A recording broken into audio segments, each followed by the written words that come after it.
sa isang pamilya mula Pandan, Real Quezon. Sugatan sa aksidente unsa kinahitabo nini? Atong pasudlon, Danilo Pinario, sir.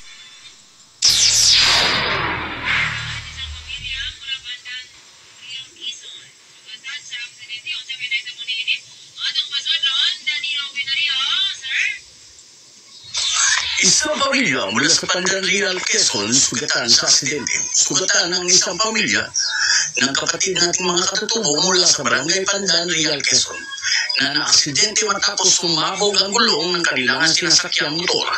Nangyari ang insidente bandang 8 ng gabi sa Barangay Malapad nitong araw ng Biyernes.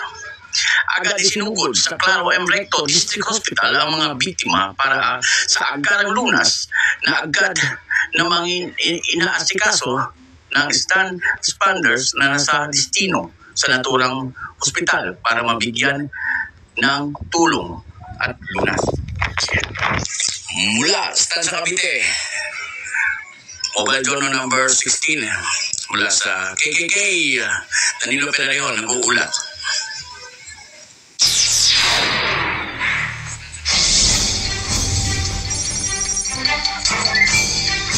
Maraming salamat sa iyo, Danilo Pinario, dyan sa Maitan sa Cavite.